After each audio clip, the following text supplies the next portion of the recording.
Bom dia, irmãos. Que a graça de Cristo esteja em nossos corações. E hoje nós tivemos uma palhinha aí sobre muitos talentos aqui na igreja, Então fica a dica para os irmãos aí, para termos sempre um culto recheado de coisas, que glorificam o nome do nosso Deus, como nós vimos hoje pela manhã. A igreja está bem bonita hoje. Parabéns aos irmãos que acordaram razoavelmente cedo. Eu estava comentando com os meninos do Celebração lá, na hora de orar, sobre o culto de hoje. E eu falei, eu não sei se vocês lembram, mas esse culto, geralmente ele era celebrado às 6 horas da manhã. Sei quem já passou por isso, mas eu lembro de eu chegando da igreja com a Júlia pequenininha de colo, 10, 15 para 6 da manhã. Então assim, hoje nós temos misericórdia dos irmãos e a gente mantém o mesmo horário, óbvio, mas eu me recordo bem dessa época, Maravilhoso. Irmãos, o objetivo hoje pela manhã é falar apenas da Páscoa, um foco especial sobre a ressurreição de Jesus Cristo. Então eu fiz uma provocação, pedi para que colocasse dentro dos avisos, e vamos pensar hoje sobre qual a importância da ressurreição, Eu pedi para os irmãos refletirem sobre o nascimento, a vida, a morte e a ressurreição de Jesus, como os meninos já apresentaram aqui no jogral, como nós já ouvimos na canção. Essa programação, dessa provocação, eu pedi para que os irmãos refletissem, qual dos eventos é o mais importante. E aí eu me dispus aqui a responder isso, e nós vamos tentar responder hoje, então, sobre essa questão. Mas para tanto, nós vamos usar o texto de 1 Coríntios, capítulo 15, do versículo 1 ao versículo 19. Eu vou usar a versão Almeida Corrigida Fiel, tá bom? Ela não vai entrar na projeção, porque é um texto longo, então os irmãos já sabem que aí eu costumo não colocar na apresentação, mas os irmãos fiquem à vontade para abrir a sua Bíblia e acompanharmos então a leitura. 1 Coríntios, capítulo 15.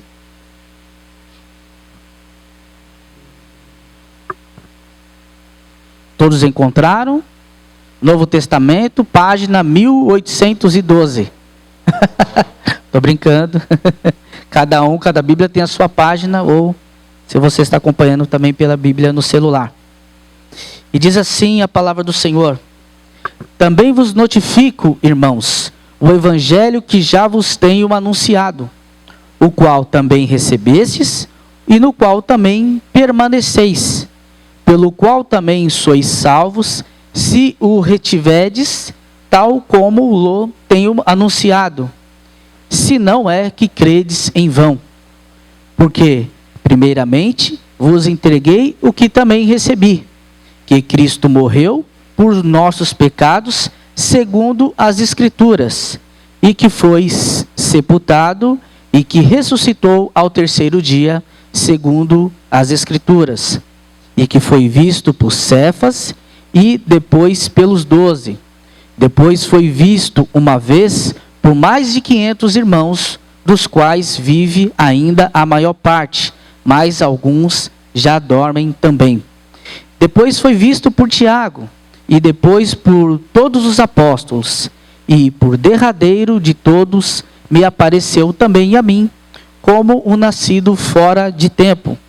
Porque eu sou o menor dos apóstolos, que não sou digno de ser chamado apóstolo, pois que persegui a igreja de Deus, mas pela graça de Deus sou o que sou, e a sua graça para comigo não foi vã. Antes trabalhei muito mais do que todos eles. Todavia não eu, mas a graça de Deus que está comigo. Então, seja eu ou seja eles, assim pregamos e assim haveis crido. Ora, se prega que Cristo ressuscitou dentre os mortos, como dizem alguns de vós que não há ressurreição de mortos? E se não há ressurreição de mortos, também Cristo não ressuscitou. E se Cristo não ressuscitou, logo é vã a nossa pregação e também é vã a vossa fé. E assim somos também considerados como falsas testemunhas de Deus, pois testificamos de Deus que ressuscitou a Cristo, ao qual, porém, não ressuscitou, se na verdade os mortos não ressuscitam. Porque se os mortos não ressuscitam, Cristo também não ressuscitou. E se Cristo não ressuscitou, é vã a vossa fé e ainda permaneceis em vossos pecados. E também os que dormem em Cristo estão perdidos. Se esperarmos em Cristo só nessa vida, somos os mais miseráveis de todos os homens. Vamos orar? Santo e amado Deus, estamos diante da Tua palavra e sabemos que ela fala aos nossos corações. A leitura aqui foi feita e queremos ouvir a Tua voz. Fala-nos, ó Pai, nesse domingo de Páscoa, de acordo com a Tua vontade. A mensagem que o Senhor quer ao Teu povo, conforta, consola o nosso coração e nos enche de esperança. É em nome de Jesus que oramos. Amém. Irmãos, então, qual é a importância da ressurreição? E o apóstolo Paulo, nesse capítulo, ele explica um pouquinho para nós, defendendo sobre essa importância da ressurreição para a fé cristã. E sobre a realidade da ressurreição na Páscoa. Entendendo que nos dias atuais, como também nós vimos no jogral aqui que foi apresentado, a Páscoa é uma festa comercial em que as pessoas se presenteiam com ovos de chocolate e se reúnem em suas casas e fazem refeições entre famílias. Principalmente na sexta-feira, né? Desfrutando de um belo peixe, geralmente peixes caríssimos, porque nessa época não é a picanha que fica a carne. Aí é o peixe mesmo, o bacalhau. Então, dentro dessa realidade que o mundo apresenta, o que nós chamamos de Páscoa, ou para eles, o que significa a Páscoa. E nós sabemos que a Páscoa, ela é de origem judaica, e é a celebração da libertação do povo de Deus que foi escravo no Egito. Deus demonstrou o seu poder por meio das 10 pragas e, em especial, a morte dos primogênitos. Nós vemos isso nos capítulos 11 e 12 do livro do Êxodo. Então, para os judeus, a Páscoa é essa libertação. E a pergunta que fazemos e para nós, né? O que nós dizemos que é a Páscoa? Nós precisamos lembrar do que disse o apóstolo Pedro, na sua epístola, capítulo 3, versículo 15, que diz que devemos estar sempre preparados para responder com temor e mansidão a razão da esperança que há em nós. O que nós podemos entender com isso? Que a Páscoa é uma oportunidade para falarmos ao mundo da esperança e da razão da nossa fé. E por isso nós não podemos abrir mão de, num dia como hoje, fazermos celebrações de manhã e à noite, porque o mundo carece de entender essa realidade da Páscoa, porque a Páscoa conta sobre o plano de salvação, sobre o nascimento, a vida, o sofrimento, a morte e a ressurreição do nosso Senhor. E por meio de todo esse processo, nós alcançamos a salvação e somos libertos. Da mesma forma, o povo de Deus foi liberto da sua prisão, do cativeiro no Egito. E é isso que nós temos que pensar sobre a Páscoa. E o que nós encontramos na Páscoa?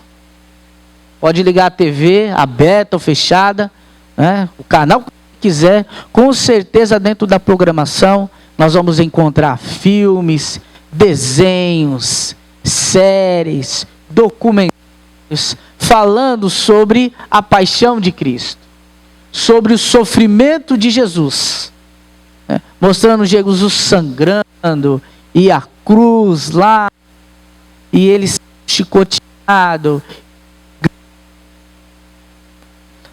Nós ouvimos aqui também na canção, e tudo isso fica registrado em nossa mente, trazendo para nós uma mensagem. Olha como esse mundo é mau, olha como as pessoas são ruins, mataram Jesus Cristo, alguém que era inocente, imputando aí um castigo que ele não merecia sofrer. Mas eu quero defender aqui, logo no início, meus irmãos, que a morte e a ressurreição de Jesus não foi um acidente. Então, nós encontramos aqui essa história relatando, principalmente no filme do início dos anos 2000, dirigido pelo Mel Gibson, né? Aquele filme ficou marcado na história. Nossa, Jesus sofreu demais. Aí o outro fala, nossa, foi mais ainda que ele sofreu. E você assiste aquele filme e é sangue por todo lado. E uma pessoa, um olha para o outro e fala, como a humanidade é ruim. E Deus não suportou a maldade da humanidade. E morreu na cruz do Calvário. E o que eu defendo aqui é que a morte de Jesus não foi um acidente. Jesus não veio aqui enganado. Jesus sabia que a morte dele seria. Alguns cristãos focam tanto na morte de Jesus que tem como símbolo um Jesus pregado na cruz sangrando. Mas nós já sabemos e cantamos que ele ressuscitou. E Jesus não sofreu simplesmente por conta da maldade do homem, porque ele não pôde suportar essa maldade. Mas ele sofreu e morreu na cruz do Calvário, porque fazia parte do plano de Deus.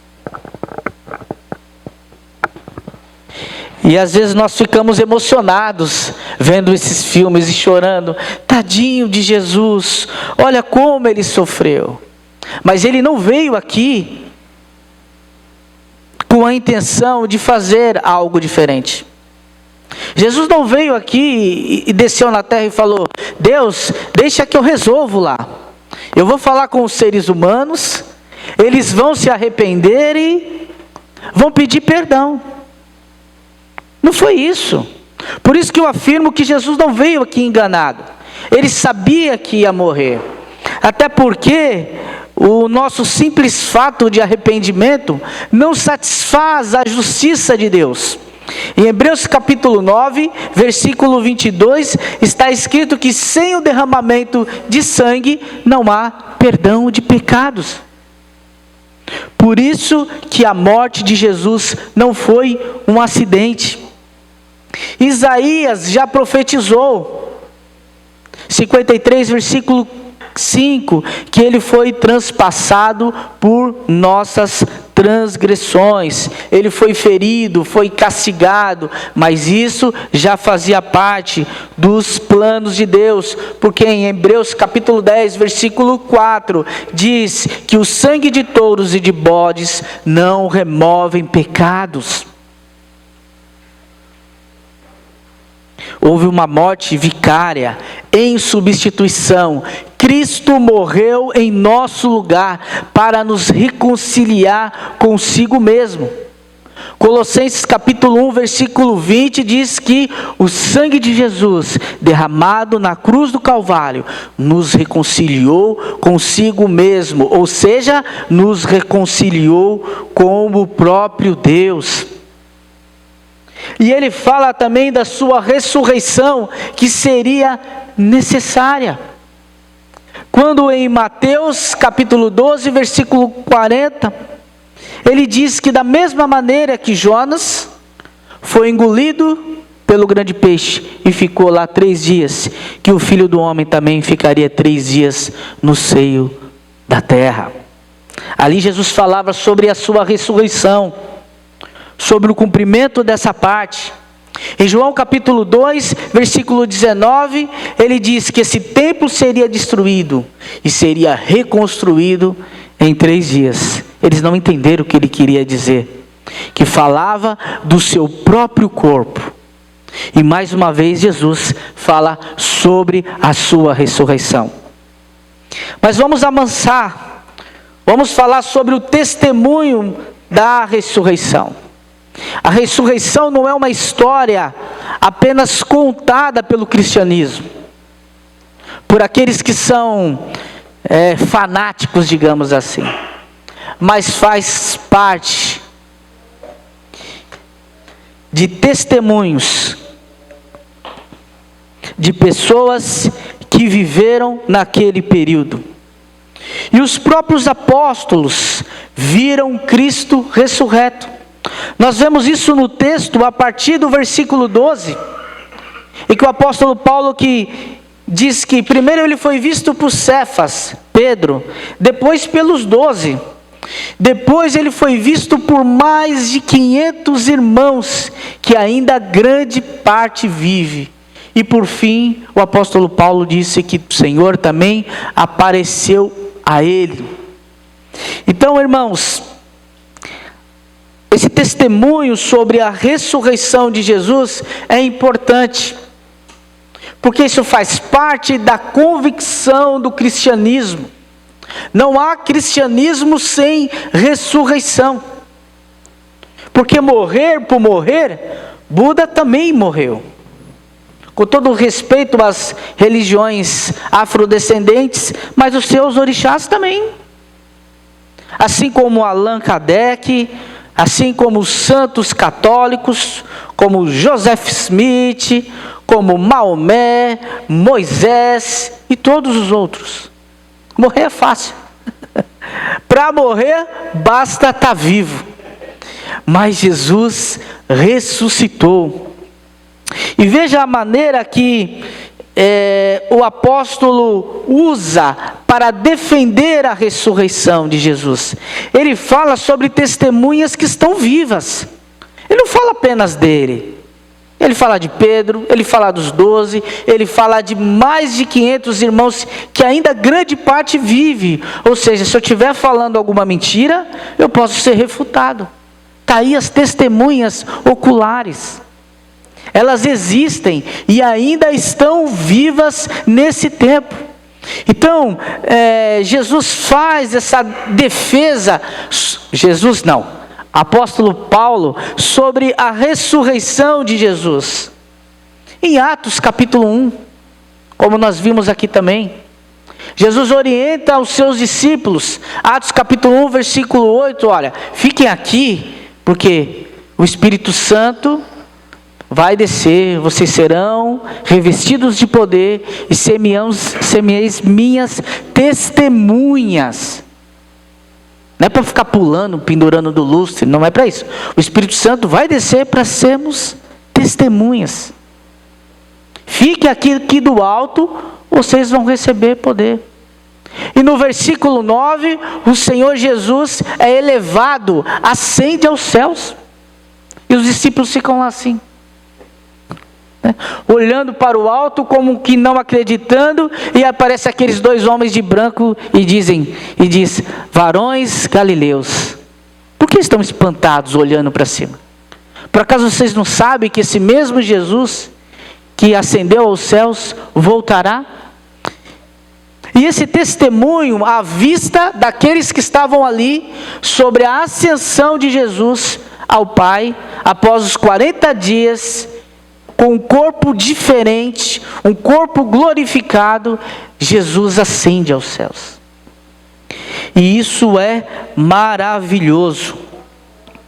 E os discípulos viveram essa realidade, tiveram esse privilégio de, no período da morte, não entender e achar, bom, ele morreu, então está tudo acabado.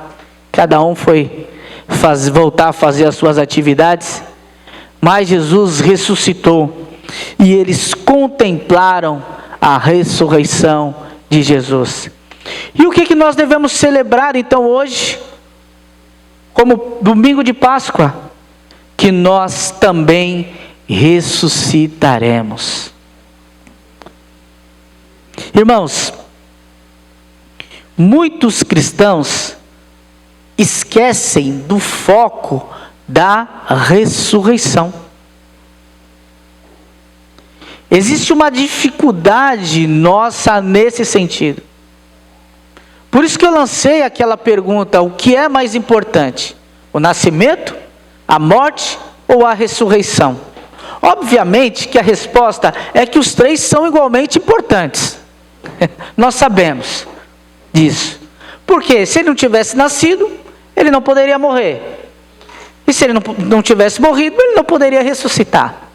E se ele não ressuscitasse, não cumpriria a obra. E não teríamos a esperança de um dia ressuscitar também e estar com ele. Então o apóstolo Paulo, ele começa a partir desse capítulo defender sobre a realidade da ressurreição. A ressurreição, ela é real. E não faz sentido a nossa crença sem a ressurreição. Houve a necessidade dessa defesa? Sim. Sim, porque existiam gregos que criam que com a morte a vida acabaria. E existiam aqueles que defendiam hoje, semelhante aos espíritas, que com a morte, o nosso espírito ficaria vagando, a nossa alma, que nunca mais teríamos um corpo. E não é essa a realidade, não é esse o ensinamento bíblico, de vivermos como uma alma que fica aí vagando. E o apóstolo Paulo faz questão de esclarecer esse princípio da nossa fé, que é a nossa esperança de ressuscitar em um corpo. Porque, irmãos, quando a Bíblia fala de ressurreição, não é o nosso espírito e a nossa alma, porque espírito não morre, tá bom? Quando fala da ressurreição, é o corpo mesmo. Mas pastor, o corpo está lá na terra, já não tem mais nada, né? Eu já retirei os ossos lá, se foi enterrado, dos meus avós, dos meus pais, enfim, coloquei na gaveta, ou foram cremados, né? Irmãos, a nossa esperança de ressuscitarmos é em um novo corpo, um corpo diferente, um corpo semelhante ao corpo de Jesus.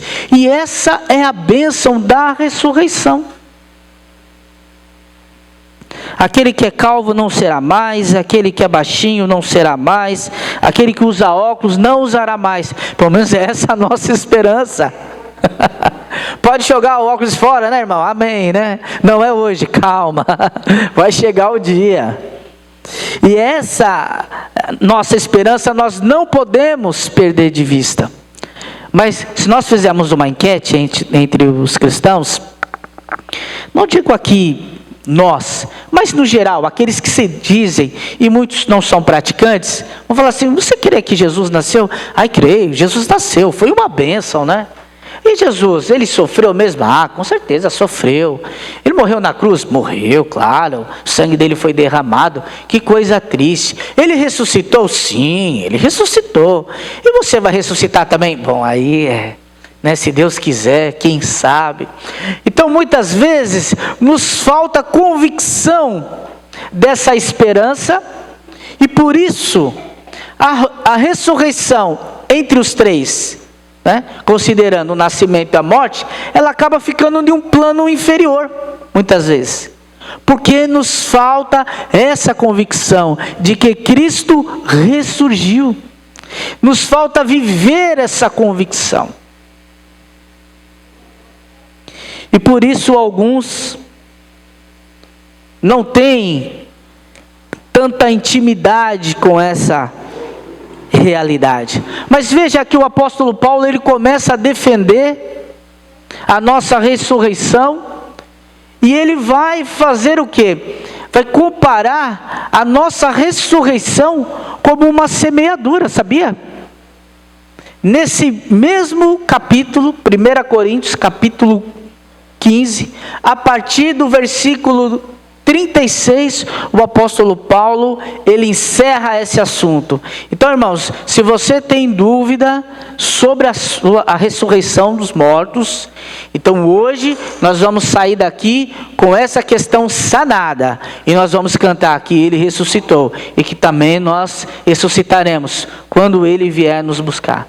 Porque é isso que o apóstolo Paulo defende nas Escrituras Sagradas. Então vamos lá, vamos ler aqui esse trecho aqui para isso ficar mais claro. O apóstolo Paulo faz essa comparação da nossa ressurreição. É 1 Coríntios capítulo 15, a partir do verso 36. Então, está diretamente no contexto, está no mesmo capítulo do texto principal que nós lemos, só que a partir do versículo 36. Ó, na minha versão diz assim: tolo, o que tu semeias não é vivificado, ser primeiro não morrer. Então, Paulo está falando da semeadura, só para nós entendermos. Primeiro, eu preciso semear, ele precisa morrer para ser vivificado. Faz sentido. Então, a semente é lá, ela é enterrada na terra e ali nasce a planta, certo? Versículo 37 diz assim: mas quando semeias, não semeia o corpo que há de nascer, ou seja, aquele novo corpo. Por quê? É uma semente, se transforma em uma planta. Mas o simples grão, como o grão de trigo ou outra qualquer semente. Versículo 37. Tudo bem até aqui? Vamos lá. Mas Deus lhe dá o corpo como quer, a cada semente o seu próprio corpo. Versículo 39. Não são todos os corpos iguais. Um é o corpo dos homens, outro dos animais, o outro das aves e o outro dos peixes. De fato, é o que ele está defendendo, nós sabemos, faz sentido, cada um tem um tipo de corpo. Há também, versículo 40, corpos celestiais e corpos terrenos, mas a glória dos celestes é uma e a dos terrestres é outra. Então ele já faz uma diferenciação entre corpos celestiais e corpos terrenos, certo? Entendemos que o nosso corpo é um corpo terreno. Versículo 41.